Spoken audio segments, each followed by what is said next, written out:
Bom dia, boa tarde, boa noite, meus amigos e minhas amigas. Sejam bem-vindos ao meu canal e aqui é um jeito engraçado de falar sério. Eu me chamo Henrique Oliveira e vamos hoje para um assunto muito importante que a gente está falando sobre a Comissão Real Australiana. Ela se chama assim Comissão Real Australiana, né, que está falando daquela situação dos menores que foram abusados, né? Então, as Testemunhas de Jeová, que é o foco nosso aqui dentro, né, desse canal, né, elas foram investigados e foram chamados para depor, né, nessa corte australiana, nessa comissão australiana. E o assunto se baseia sobre isso, né? Primeiro de tudo, né? Por que que um caso de abuso de menores não é tratado pela autoridade, pela polícia, né, por um juiz, né? E sim, não, tem que ser tratado lá dentro do salão do reino das Testemunhas de Jeová, né? Eles são competentes ao ponto de entender como aconteceu as coisas e de julgar o que deve e o que não deve fazer, né? Ou seja, e aí fica tudo por debaixo dos panos, porque ninguém fica sabendo, foi julgado lá dentro do Salão do Reino das Testemunhas de Jeová, e ponto, acabou, né? Aí acabou o assunto, o acusador fica lá se sentindo como vítima, né? Pro resto da vida, né? E fica com aquela, às vezes até culpa, né? Porque tem muito abusador que sai como inocente, então aquela pessoa que foi abusada ainda ela se sente culpada, né? Ou seja, sem respaldo nenhum, o abusador não foi julgado corretamente pela justiça, porque dai a César o que é de César. Até a Bíblia fala, dai a César o que é de César. Entendeu? Então, isso é uma coisa que é de César, o dos governos humanos é que tem que resolver, não é Deus que vai resolver isso imediato. Agora, aconteceu um abuso sexual aqui, abuso infantil ali, não é Deus que vai julgar isso agora, nesse momento. Quem vai julgar é César, ou seja, os governos humanos, entendeu? Então, assim, nós vamos abordar esse tema e também a desassociação, né? Ou seja, para quem não é testemunho de Jeová, entende às vezes como expulsão, né? E para a gente, desassociação e expulsão também é a mesma coisa, dá na mesma. Esse vídeo, eu vou colocar um vídeo para vocês darem uma olhada, para vocês verem, tem mais ou menos 11 minutos, e aí nesse vídeo vai falar bastante sobre esse tema, né, sobre a desassociação, né, e o abuso, principalmente sobre a desassociação e dissociação, né, dissociação é aquele que resolve sair dessa seita, né, e esse vídeo vai abordar muito isso. Lembrando que, para quem não sabe, nós temos uma lei, tá? Ela foi regida e atualizada, a última atualização dela foi em 5 de janeiro de 1989, tá? 1989, 5 de janeiro de 1989. Eu estava com 8 anos. Então essa lei, ela é o artigo 14 da Lei 7.716. Essa lei, ela diz assim, ó, ela rege assim, define os crimes resultantes de preconceito de raça ou de cor, certo? Aí, o artigo 14 da Lei 7.716 diz, impedir ou obstar por qualquer meio ou forma, o casamento ou convivência familiar e social, pena de reclusão de 2 a 4 anos. Ou seja, acabou, cara. Acabou. Não existe isso, você ser excluído da sua família, excluído do seu meio social. Sabe por quê? Porque você, quando você não é testemunha de Jeová, você tem a sua associação fora das Testemunhas de Jeová. Quando você se torna uma Testemunha de Jeová, eles fazem com que você pare de se associar com as pessoas de fora. Os mundanos, né, que eles falam, né, os mundanos, né. Então, assim, você morreu para o mundo. Aí, o que acontece? Quando você é desassociado, dissociado ou expulso, eles fazem com que fazem com que as pessoas cortem um vínculo com você, de lá de dentro. Ou seja, você não tem respaldo nenhum, você não tem as pessoas lá de fora, porque você foi obrigado a deixar elas, e você não tem as pessoas daqui de dentro. Porque eles são obrigados a não conversar com você. Porque se eles conversarem com você, se eles tiverem contato com você, eles também vão ser expulsos. Entendeu? Então, é muito complicado, é um assunto muito complicado, mas é bom a gente estar salientando, estar revisando, estar passando várias vezes para vocês darem uma olhada. E ver que realmente essa organização é uma organização de seita. Não é uma organização de Jeová, Deus. Uma organização de seita. Entendeu? Porque toda seita, ela faz isso. Ela transforma. Ela oprime. Ela ostraciza. Né? Ela manipula. Então, a gente tem que tomar muito cuidado quando a gente quer entrar para um grupo religioso e a gente ter aquele feeling para poder conseguir entender realmente se esse grupo religioso está lhe fazendo bem, né? Eu acho que a gente é mais movido pela fé do que por aquilo que a gente ouve e vê. Então, para mim, hoje eu acredito que meu templo sou eu, né? Não existe templo de adoração. Então, meu templo de adoração sou eu, aqui dentro, como funciona e o que eu faço para poder estar elevando essa espiritualidade, entendeu? Então, eu vou postar um vídeo aqui, eu vou colocar aqui para vocês, mais ou menos 11 minutos, para não estender muito, mas aí depois a gente volta e faz uma mini consideração sobre esse vídeo, né, que eu quero estar falando. Eu vou falar muito pouca coisa, porque o vídeo por si só mesmo já dá total explicação de como é o cinismo dos dois anciãos, irmãos, né, depondo lá na comissão australiana, né, sobre esses desvaneios, né, referente ao abuso sexual de menores. E referente também, principalmente, da desassociação, porque tem muita gente que acontece isso, que é o foco lá da comissão, o foco lá é porque, né, quando uma pessoa se sente ostracizada ou sofre essa retaliação, o abusador não, ele não é levado à justiça, e quem é abusado, às vezes, se sente tão injusto que acaba se dissociando, ou seja, saindo, né? E aí, mesmo a pessoa se dissociando, ele é obrigado as pessoas são obrigadas a não ter convivência com essa pessoa. Então, vai falar muito sobre isso nesse vídeo. Eu quero que vocês prestem bastante atenção, leiam tudo que está ali, porque é lá na Austrália, então o vídeo é em inglês, mas está lá a legendinha, lê, e vamos entender junto isso daí. No final a gente vai discutir um pouquinho, beleza? Solta a vinheta aí. Te perturbando, domingo de manhã. Where you're actually asking, have Jehovah's Witnesses changed something that they never did?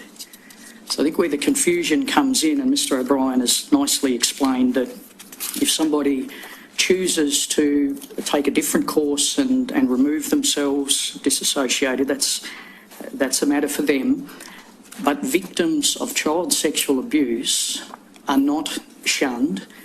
There's no evidence. Unless they disassociate, then they are. That's the point. Well, but again, what you're suggesting there is that the congregation makes a decision to shun a victim. If a victim or a survivor makes that decision themselves, then they understand the implications. There's not a situation where someone has disassociated because they're a victim of child sexual abuse, but we just wanted to make that point again. I think the real issue is that for some people, the circumstances will be such that they just can't stay, and they will find it necessary for their own survival effectively, to disassociate. But the consequence of that is they are shunned and lose all of their prior social structure. That's the issue. And you heard the evidence that some people gave about that issue. That's the problem. If I could, Your Honour, with respect... That doesn't happen in other parts of society, generally.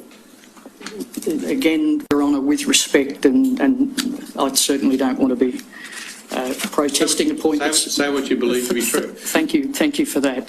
The Commission has consistently, and we respect the right of the Commission to draw the conclusions and counsel assisting, but the Commission has consistently failed to acknowledge that individuals who want to leave the organisation of Jehovah's Witnesses, no longer be an active member, can do that by conflating someone choosing to no longer be an active member and someone specifically disassociating themselves, saying, I just don't agree with the organisation anymore, I don't want to be a part of it, are two totally separate things.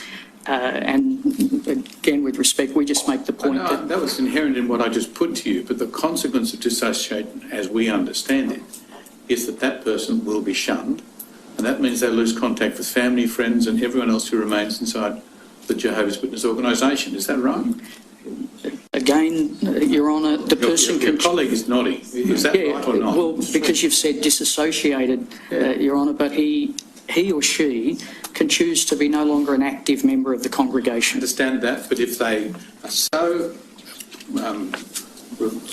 unable to cope with what's happened and the way they've been treated inside the organisation, that they dissociate, then they lose all of their previous social structure. Is that right? That could be the case, and we respect their right to make that decision. Well, it's a pretty cruel way of dealing with someone, isn't it, who has suffered sexual abuse. I could only repeat what I've said, Your Honour. I know, but it's cruel, isn't it? To take away, by reason of the rules that you impose, all of their social structure. That's cruel. Could I just interrupt, Your Honour? I believe with the difference between disfellowshipping and disassociation, the congregation takes the action in disfellowshipping somebody who is then shunned. The person who disassociates himself, they're taking the action. Now, for whatever reason, I agree, not even with regards to being a victim, others make the same decision. But they are actually taking the stand to shun the congregation from themselves. And they understand the implications of that. Now, it is, I agree, it puts them in a difficult situation, but it is a choice. You see, someone who comes to you and says, I was sexually abused, but because there's no two witnesses, you don't accept it. You don't make that finding. They're left in a very difficult position, aren't they? If they choose not to report it to the authorities, then... For whatever reason, if the organisation doesn't acknowledge that they were abused, that imposes a great burden on them, doesn't it? If I could again respectfully say, Your Honour, we don't disbelieve a person who makes an accusation. That's why we investigate every accusation brought forth by the elders. Yes, but if there's not two witnesses, you don't accept it, do you? Because scripturally we're not able to. I know. And that, you would understand, can be very, very distressing for someone who has come to you with that complaint, can't it? Certainly. Not being a victim is very distressing. Whatever consequences come, yeah, we agree. And that can lead to a chain of circumstances where that person feels unable to do other than dissociate from your organisation. Could I respectfully, Your Honour, say we don't want to be defensive and we acknowledge that disassociation or disfellowshipping certainly have implications. An individual can choose to be inactive. Could I use very briefly a parallel that in my careful reading of the issue papers from the Commission, and some of it I don't understand, most of it I have, it's been very well put together, and the summaries. One reference said that only reporting is low across the community. One study that's not suggesting the Commission validated it, but it was just referenced. One study in this country suggested that only 10% of child abuse allegations, and I believe it was in New South Wales, but I'll be corrected on that, lead to a conviction, and only around half of those lead to a custodial sentence. I mention that simply to say that if on an occasion a victim of child abuse has felt that where Jehovah's Witnesses have taken a Bible-based stand, my heart also goes out to the thousands of victims who've come forward and asked for help. It's not resulted in a conviction, or if it has, only half of those result in a custodial sentence. So I just put it in the context that we are extremely aware of the damage that is done where the victim, it's compounded by the action that we, the police or the courts take, and in that context we absolutely agree with you. I understand what you say, but can I just ask you this simple question? Why is it necessary when someone feels that they can no longer abide the organisation and has to dissociate, why is it necessary to shun them? Why can't they keep having social contact with those people who happen to remain in the organisation? Well, I'd say again, and we're going to appear very repetitive, I apologise, Your Honour, but the individual can choose. Why is it necessary for the organisation to tell all of its adherents, you must shun that person? Because the individual has not taken the decision to no longer associate or to no longer be involved with congregation activities, which is their right. They've taken the decision to say, I'm shunning the congregation, I'm no longer a part of the congregation, I put it in writing. So the individual takes that action, and we understand the implications.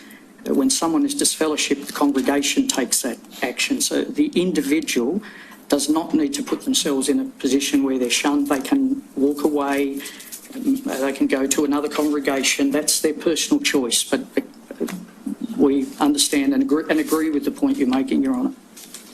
Well, you haven't answered the point, but we'll move on. Answer the question, Mr. Spencer. You have not answered his honest question. His honest question is, why is it necessary to shun the person who disassociates? And before you answer, let me clarify one thing. The person who disassociates, both you and Mr. O'Brien have now said it, you said that they shun the organisation. They don't necessarily at all. They're talking about someone who just doesn't want to be part of it anymore. They still want to have their friends, their family, and everything else, their social network. So accept that kind of person, but it disassociates. Now, why is it necessary to have a policy that everyone else must now shun them?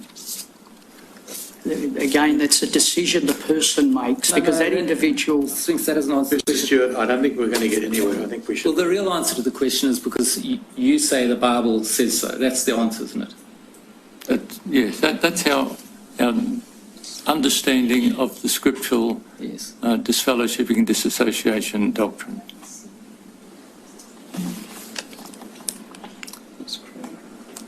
I should just say also that in relation to the point that Mr. O'Brien, you made, and Mr. Spinks as well, I think, and that's that a person can become inactive without disassociating and in that way not be shunned. Now, without going through that evidence again, I just want to say to you that that's highly contested by a lot of people as to whether that is possible. I know you say that's the case. A lot of other people say it isn't. I'm sorry, I misunderstood, but... The simple point is, and I'll let you respond, but I'm not going to go down this path we went down it before. The simple point is this: a person who does not want to be active in the organisation anymore, in order to avoid being shunned, must disassociate. There isn't a category of membership of inactive and nevertheless welcome. Sorry, Mr. Stewart, that's... I know you disagree. That's well, fine. when we've put it in print, I mean... The only point I'm making is that that's not accepted. Again, and I apologise, Your Honour has said we're repeating the point, but we have a very clear understanding of the difference between someone being inactive, no longer an active member of the congregation, and someone who takes a decision to disassociate. Bom, tá aí, gente. O vídeo fala por si só, né? Mas a gente está aqui para poder dialogar um pouquinho a respeito disso daí, né? Para vocês verem, né, que o quanto de medo que esse Mr. Spinks e esse Mr. O'Brien, né, são pessoas importantes lá da seita das Testemunhas de Jeová, o quanto eles tiveram medo de estar ali e depondo sobre esse assunto muito delicado, muito importante, né, e que a gente vê que realmente tem muita coisa errada, você vê que eles mentiram ali, né, porque existe o ostracismo, sim, lá dentro. Até quem não é testemunho de Jeová sabe que existe esse ostracismo, né, muitas pessoas sabem, não é num modo geral, mas sabem. E o que acontece? Ali eles tentaram ludibriar, né, o juiz, né, querendo dizer que a pessoa, quando ela se dissocia, ela não é ostracizada. Na verdade, a pessoa, quando eles estavam querendo jogar a culpa na vítima. Então, por exemplo, se a teu filho foi abusado sexualmente, entendeu? Eles foram abusados sexualmente. E, de repente, você se sente injustiçado por isso, porque não foi levado para a justiça, não foi julgado, o abusador não foi preso, né? Ou seja, toda aquela ladainha que eles falam que precisa ter uma segunda testemunha. O abusador, ele nunca vai abusar de uma criança na frente dos outros. Então não tem uma segunda testemunha, gente. Não tem. Não tem. Então não tem como eles falarem que não precisa ter uma segunda testemunha, senão o caso deve deixar cair no esquecimento ou deixar para Deus julgar, né? Meu Deus do céu, que absurdo. Que absurdo isso. Que absurdo.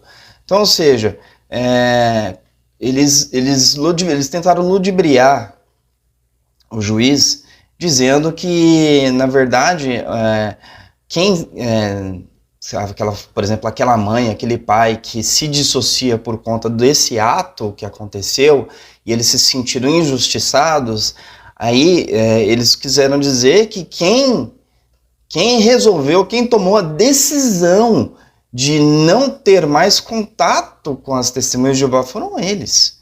Pelo contrário, quando a pessoa se dissocia ou aquele que foi desassociado, ele não quer perder o contato com as pessoas lá de dentro. Existem pessoas muito boas, vítimas como eles também são.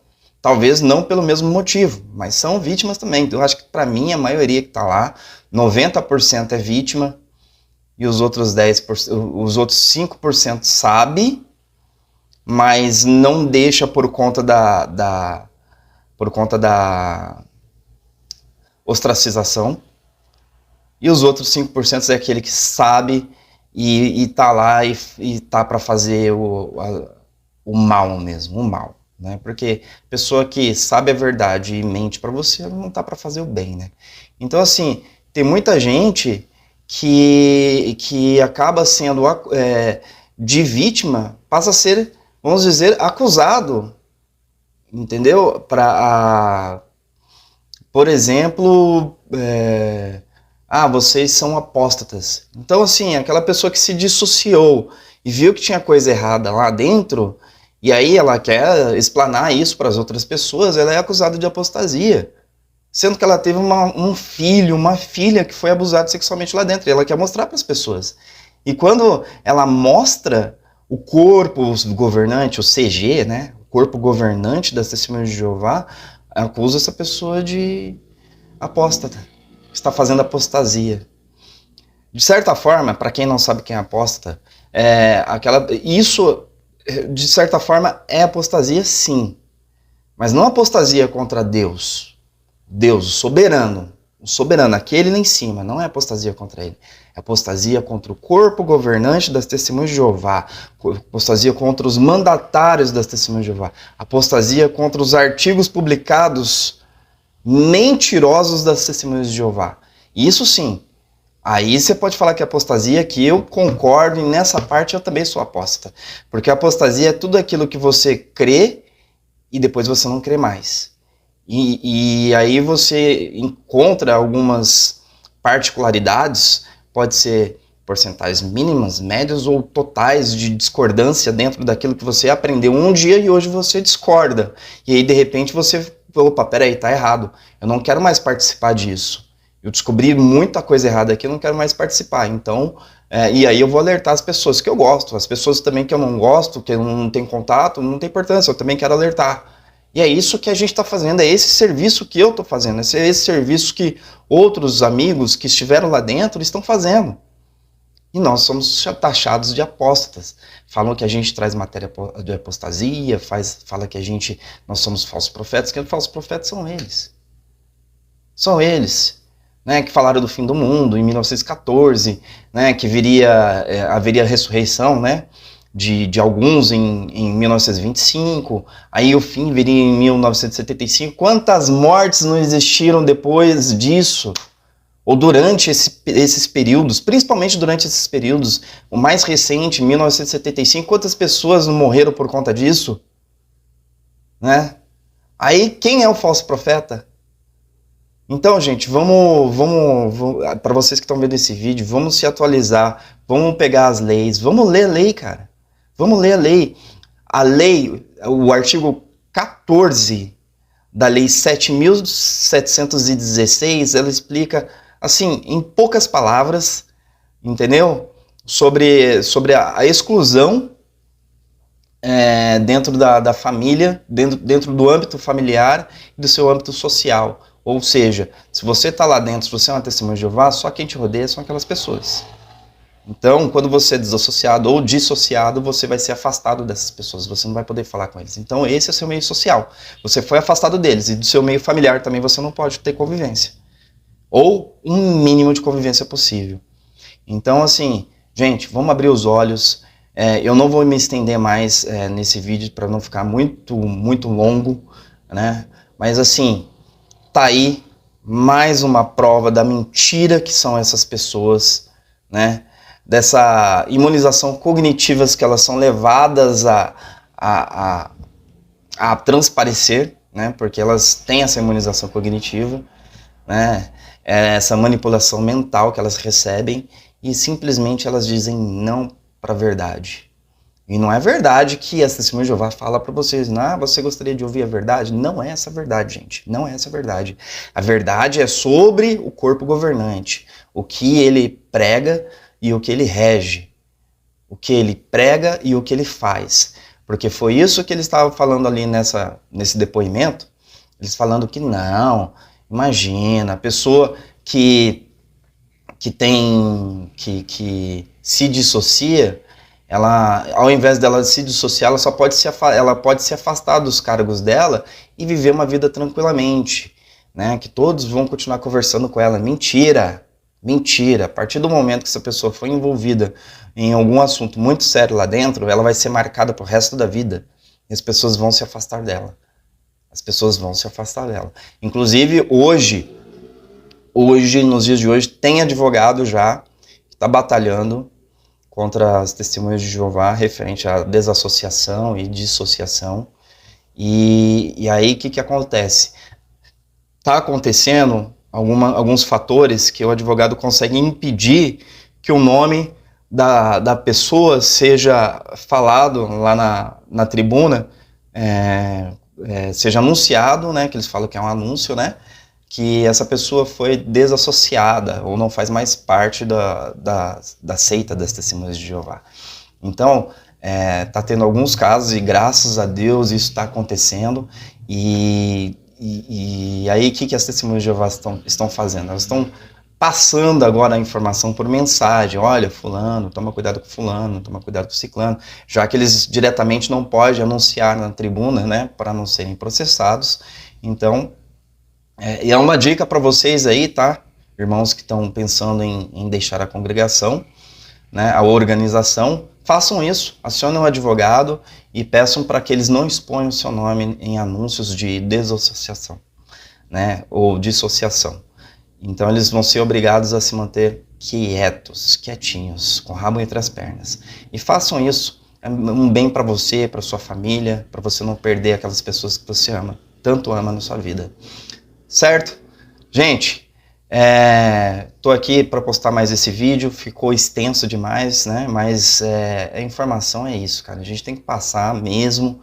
E eu tô contente porque eu tô fazendo esse trabalho. Não consigo fazer todos os dias, mas eu vou tentar fazer com mais frequência para trazer mais informações para vocês, tá bom? Eu me chamo Henrique Oliveira e esse é o meu canal de Porta em Porta, um jeito engraçado de falar sério. Tchau, um beijo. Te perturbando, domingo de manhã.